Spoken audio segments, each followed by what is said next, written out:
Hi viewers, welcome to our channel current affairs with Shailaja. ఈ వీడియోలో మనం 21 ఫిబ్రవరి కరెంట్ అఫైర్స్ అయితే చూసుకుందాం. ఈరోజు డే ఇంపార్టెన్స్ వచ్చేసి international mother language day. International mother language day announce అయితే 1999లో జరిగింది, కానీ అఫీషియల్ రికగ్నైజేషన్ వచ్చేసి 2002లో జరిగింది. ఈ 2002 నుంచి మనం ఇంటర్నేషనల్ మదర్ లాంగ్వేజ్ డేని ఫిబ్రవరి 21న సెలబ్రేట్ చేసుకోవడం అయితే జరుగుతుంది. అయితే ఏదైనా మనం డే ఇంపార్టెన్స్ చూసుకున్నప్పుడు ఖచ్చితంగా ఇయర్ థీమ్ కూడా చూసుకోవాలి. ఈ 2025 థీమ్ వచ్చేసి silver jubilee celebrations of international mother language day. International mother language day 2025 theme వచ్చేసి silver jubilee celebrations of international mother language day. గుర్తుపెట్టుకోండి. Next news is Everest. ప్రపంచంలోనే ఎత్తైన శిఖరమైన మౌంట్ ఎవరెస్ట్ న్యూస్లోకి రావడం జరిగింది. ఎందుకు వచ్చిందో చూసుకుందాం. ఎవరెస్ట్ పైన 150 మీటర్ల వరకు మంచు పొర తగ్గిందంట.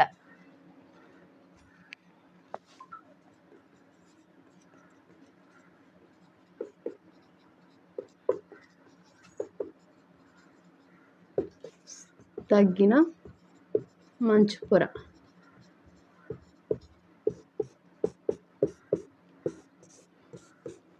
అయితే 2023 నుండి 2025 వరకు నాసా జరిపిన అమెరికా శాస్త్రవేత్తల అంతరిక్ష రంగమైన నాసా శాటిలైట్స్ అనేవి స్టడీ చేసి చిత్రాలను పంపించిన వాటి ఆధారంగా దీన్ని చెప్తున్నారంట.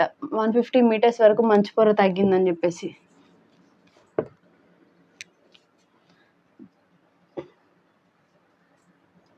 నాసా శాటిలైట్స్ చిత్రాలను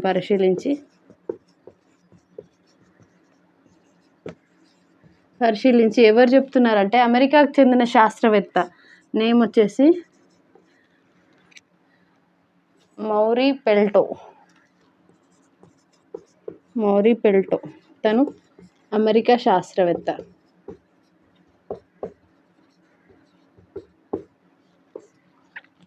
ట్వంటీ 2023 నుంచి 2025 వరకు నాసా శాటిలైట్స్ తీసిన చిత్రాలను బాగా పరిశీలించిన తర్వాత అమెరికాకు చెందిన శాస్త్రవేత్త మౌరీ పెల్టో గారు ఏమన్నారంటే ఎవరెస్ట్ పై 150 మీటర్ల వరకు మంచు పొర అనేది తగ్గిందని చెప్పేసి చెప్పారంట. రీజన్ ఏంటంటే శీతాకాలంలో వేడి పొడి వాతావరణాలు ఏర్పడడం వల్లనే ఇలా జరిగిందని చెప్పేసి అనుకుంటున్నారంట. వింటర్ సీజన్లో వేడి మరియు పొడి వాతావరణాలే కారణం అంటున్నారంట. లేదు, దీనికి కారణం అంటున్నారంట. ఇక్కడ మనం ముఖ్యంగా గుర్తుపెట్టుకోవాల్సింది ఏంటంటే ఎవరెస్ట్ పైన 150 మీటర్ల వరకు మంచు పొర అనేది తగ్గడం జరిగింది.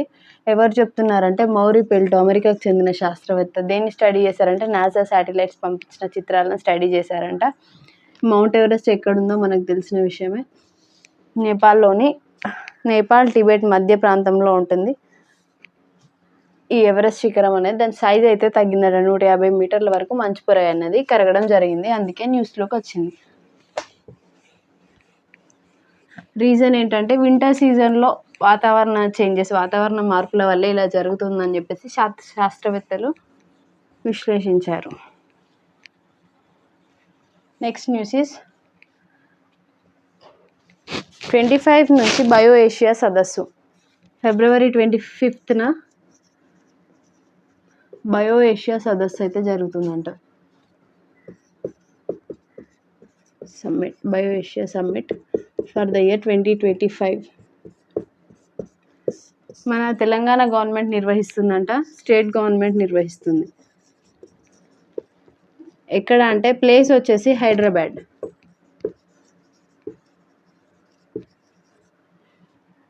హైదరాబాద్లో నిర్వహించడం అయితే జరుగుతుంది బయో ఏషియా సదస్సు. ఇక్కడ దేని గురించి డిస్కస్ చేసుకుంటారంటే ఔషధాలు మరియు లైఫ్ సైన్సెస్ రంగానికి సంబంధించి డిస్కస్ అయితే చేసుకుంటారంట. ఔషధాల మరియు లైఫ్ సైన్సెస్ రంగానికి సంబంధించి డిస్కస్ చేసుకుంటారంట.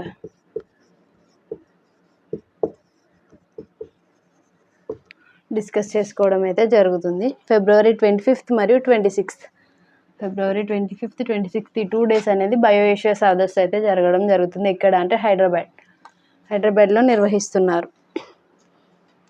నెక్స్ట్ న్యూస్ వచ్చేసి women of the year. Women of the year name అయితే టైమ్స్ ఆఫ్ ఇండియా మ్యాగజైన్ అయితే రిలీజ్ చేయడం జరిగింది. Women of the year 2025.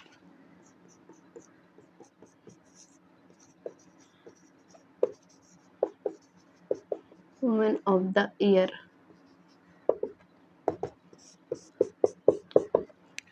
ఎవరంటే పూర్ణిమాదేవి బర్మన్.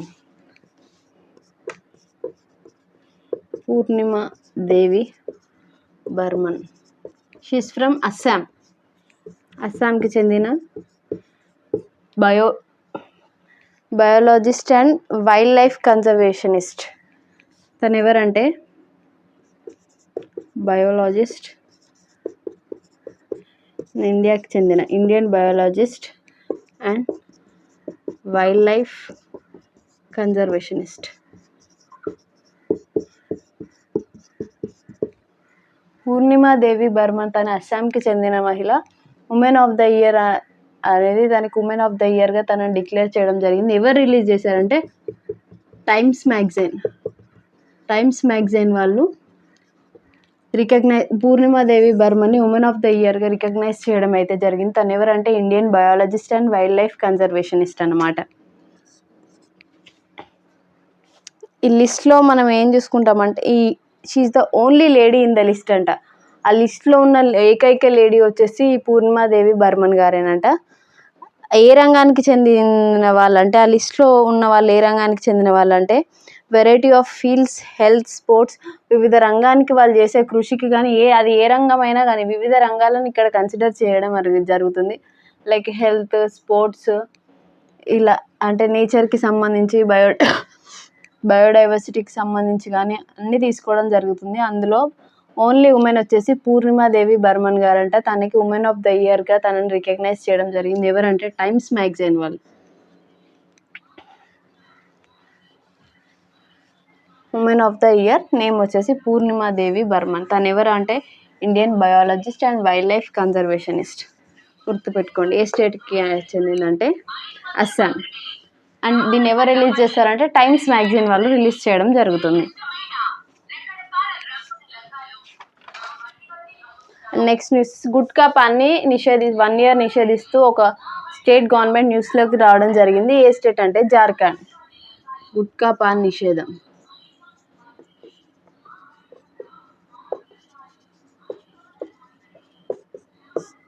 ఎవరు? జార్ఖండ్. 1 year వరకు నిషేధించిందంట. 1 year వరకు నిషేధించడం అయితే జరిగింది.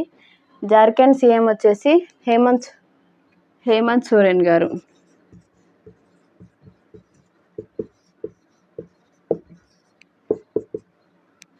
జార్ఖండ్ ముక్తి మోర్చా పార్టీ.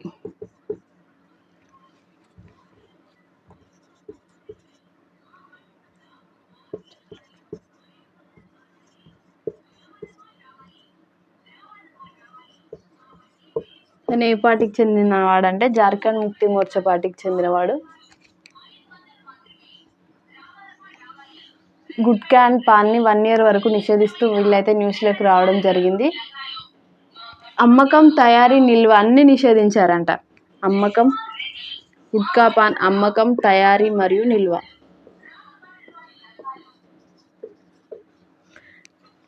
గుట్కా పాన్ నిషేధిస్తూ ఏ స్టేట్? జార్ఖండ్ న్యూస్లోకి రావడం జరిగింది. 1 year వరకు నిషేధిస్తున్నారంట. అమ్మకం, తయారీ మరియు నిల్వ ఈ మూడింటిని నిషేధించడం అయితే జరిగింది. ఎప్పటి వరకు అంటే 1 year. ఏ స్టేట్? జార్ఖండ్. దేన్ని? గుట్కా మరియు పాన్ తయారీని, నిల్వను, అమ్మకాన్ని అంతా నిషేధించిందంట. జార్ఖండ్ చీఫ్ మినిస్టర్ వచ్చేసి హేమంత్ సోరెన్ గారు.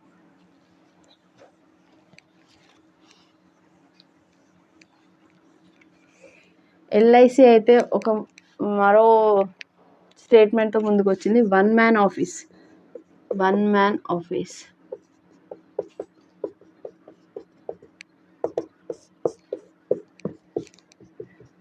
ఎవరు తీసుకొచ్చారంట? Life insurance corporation 1 man office అనే ఒక స్టేట్మెంట్ని అయితే తీసుకురావడం జరిగింది. దీన్ని ఎందుకు తీసుకొచ్చారంటే ఏజెంట్స్ని మరింత శక్తివంతంగా తయారు చేయడం, డిజిటల్ వేదికగా మరింత శక్తివంతంగా తయారు చేయడం, డిజిటల్గా శక్తివంతం చేయడం దీని ముఖ్య ఉద్దేశం అంట.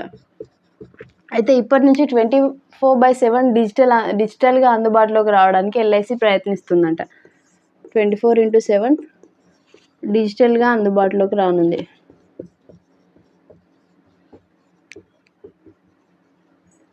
సేవలు. అయితే ఎల్ఐసి ఒక టార్గెట్ పెట్టుకుందంట 2047. వికసిత్ భారత్ కూడా 2047 మనం వికసిత్ భారత్ టార్గెట్ పెట్టుకున్నాం కదా, సేమ్ అలాగే 2047 కల్లా ప్రతి ఒక్కరికి ఈ ఇన్సూరెన్స్ అనేది ఉండే విధంగా, ఇన్సూరెన్స్ పాలసీ ఉండే విధంగా ఎల్ఐసి అయితే టార్గెట్ పెట్టుకోవడం జరిగింది. 2047 నాటికి అందరికీ బీమా లక్ష్యం. ప్రతి వ్యక్తికి అందరికీ బీమా లక్ష్యం. వన్ మ్యాన్ ఆఫీస్ ఎవరు తీసుకొచ్చారు? Life insurance corporation. ఎందుకంటే ఏజెంట్స్ని డిజిటల్గా శక్తివంతం చేయడం, 24/7 డిజిటల్ సేవలు అందించే విధంగా ఎల్ఐసి అయితే ప్లాన్ చేస్తుందంట. 2047 వరకు ప్రతి ఒక్క వ్యక్తికి అందరికీ బీమాని ప్రొడ్యూస్ చేయడమే, బీమా చేయడం, ఎల్ఐసి పాలసీ చేయడం అనేది అదే లక్ష్యంగా పెట్టుకుందంట. ఎవరు? LIC, life insurance corporation.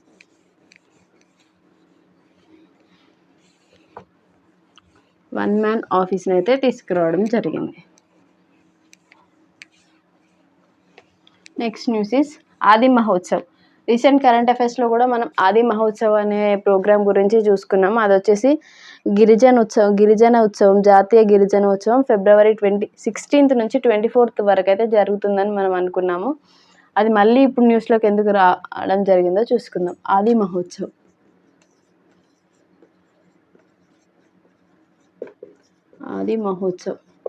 ఇది ఎక్కడ నిర్వహిస్తున్నారు? February 16th నుంచి 24th వరకు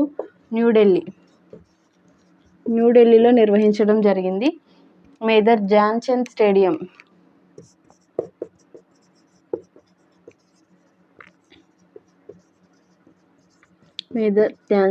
స్టేడియంలో అయితే నిర్వహిస్తున్నారు.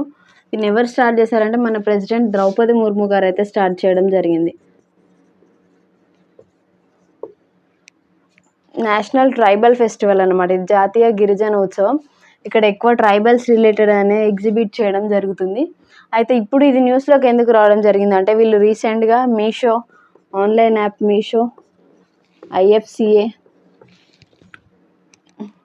MG Mahatma Gandhi institute of rural industrialisation, MGRI,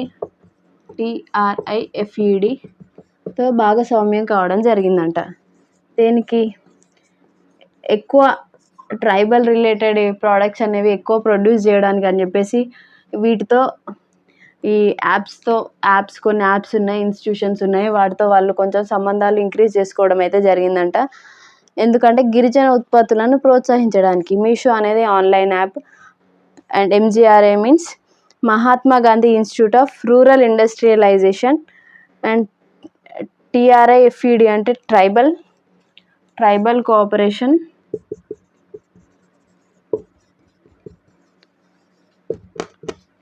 cooperation marketing development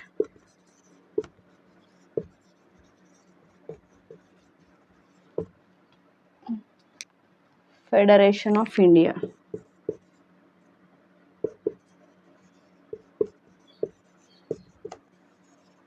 వీళ్ళతో వాళ్ళు ట్రైబల్ ప్రోడక్ట్స్ ఉత్పత్తిని పెంచడానికి అని చెప్పేసి వీళ్ళతో వాళ్ళు ఒప్పందాలు అయితే కుదుర్చుకోవడం జరిగింది.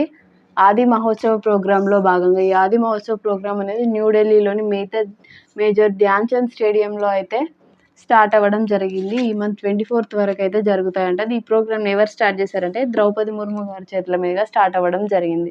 ఇప్పుడు న్యూస్లోకి ఎందుకు రావడం జరిగిందంటే ఈ మీషో, IFCA, MGRI, TRIFEDతో వాళ్ళు సంబంధాలు ఒప్పందాలు చేసుకోవడం అయితే జరిగింది. దేనికి? ముఖ్య ఉద్దేశం ఏంటంటే టు ఇంక్రీజ్ ట్రైబల్ ప్రోడక్ట్స్, గిరిజన ఉత్పత్తులు అనేది పెంచడానికి అని చెప్పేసి వాళ్ళ ముఖ్య ఉద్దేశం అంట. ఏ ప్రోగ్రాంలో భాగంగా? ఆది మహోత్సవ్ ప్రోగ్రామ్.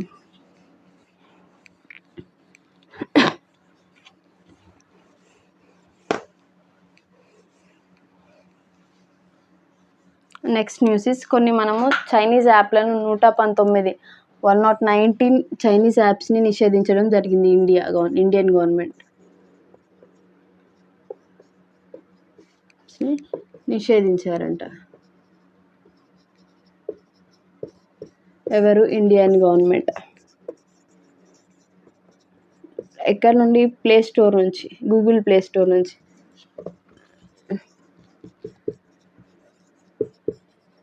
తొలగించారు. ఇదివరకు కూడా మనం టిక్టాక్ లాంటి యాప్స్ అయితే మన ఇండియాలో బ్యాన్ అవ్వడం అయితే జరిగింది. సేమ్ అదే విధంగా ఇప్పుడు గూగుల్ ప్లే స్టోర్ నుంచి 119 యాప్స్ని అయితే తొలగించడం అయితే జరిగింది. ఎవరంటే మన ఇండియన్ గవర్నమెంట్. ఏ యాక్ట్ ప్రకారమో చూసుకుందాం. ఐటీ యాక్ట్ 2000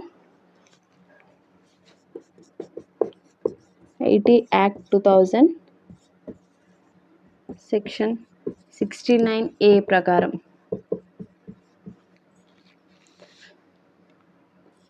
ఎందుకు ఈ యాప్స్ని ఎందుకు తొలగించిందో రీజన్ కూడా చూసుకుందాం. అవి భారతీయ భద్రతకు మరియు సార్వభౌమత్వానికి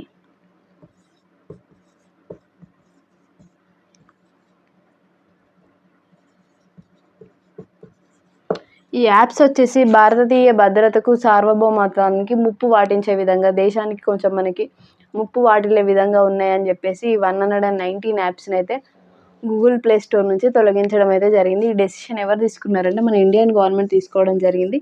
ఏ యాక్ట్ ప్రకారం? ఐటీ యాక్ట్ 2000 సెక్షన్ 69A ప్రకారం అయితే వీటిని తొలగించడం అయితే జరిగింది. Next news is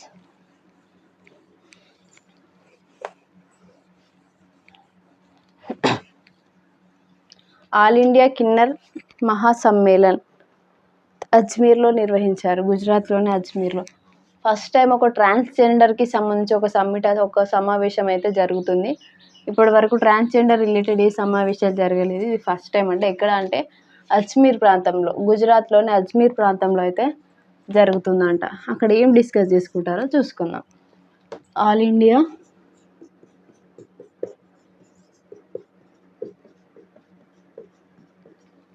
Kinnaur మహాసమ్మేళన్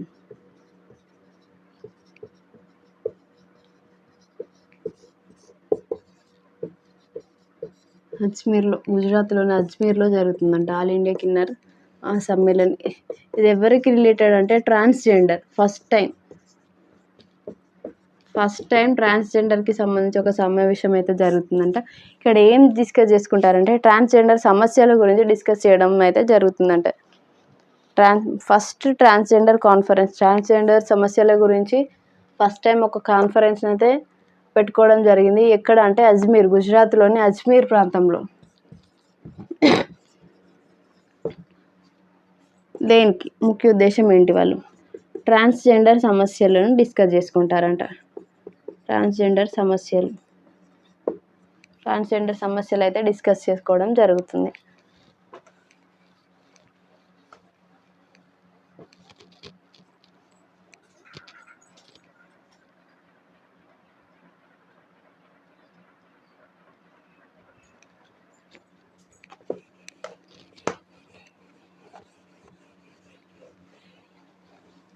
Next news is Conclave on Waste Recycling and Climate Change 2025.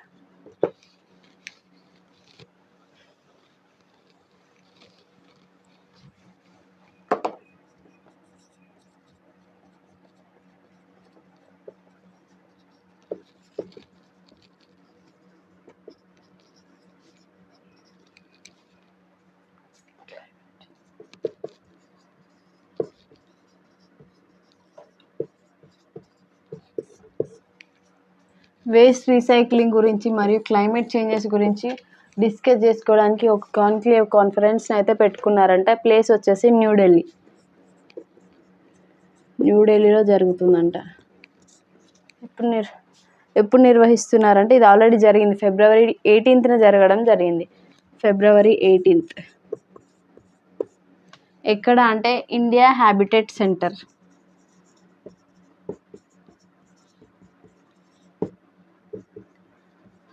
ఇక్కడ మెయిన్గా వాళ్ళు డిస్కస్ చేసుకున్న టాపిక్స్ ఏంటంటే waste recycling and reusing. Waste recycling మరియు రీయూజింగ్ గురించి డిస్కస్ చేసుకోవడం అయితే జరిగిందంట.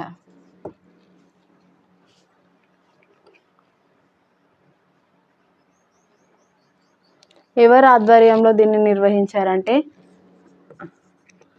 REIAI, recycling and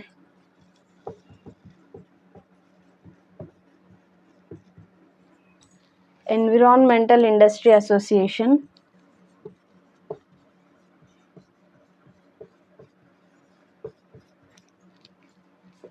of India. రీసెంట్గా conclave on waste recycling and climate change 2025 summit అనేది జరిగింది. ఎక్కడ జరిగిందంటే February 18th న్యూఢిల్లీలో ఇండియా హ్యాబిటేట్ సెంటర్లో అయితే జరగడం జరిగింది. అక్కడ మెయిన్గా ఏం టాపిక్స్ డిస్కస్ చేసుకున్నారంటే వేస్ట్ రీసైక్లింగ్ అండ్ రీయూజింగ్ గురించి డిస్కస్ చేసుకోవడం జరిగింది. అయితే ఇది ఎవరి ఆధ్వర్యంలో జరిగిందంటే recycling and environmental industry association of India. మన ఇండియా యొక్క recycling and environmental industry association ఆధ్వర్యంలో నిర్వహించారంట. ఎప్పుడు అంటే February 18th నిర్వహించడం జరిగింది. మరి మన కేంద్ర పర్యావరణ శాఖ మంత్రి ఎవరంటే భూపేందర్ యాదవ్. కేంద్ర పర్యావరణం మరియు అటవీ వాతావరణ మార్పులకు సంబంధించి మినిస్ట్రీ ఎవరంటే భూపేందర్ యాదవ్ గారు. Thank you everyone. These are 21st February current affairs. Subscribe the channel for more current affairs updates. Thank you.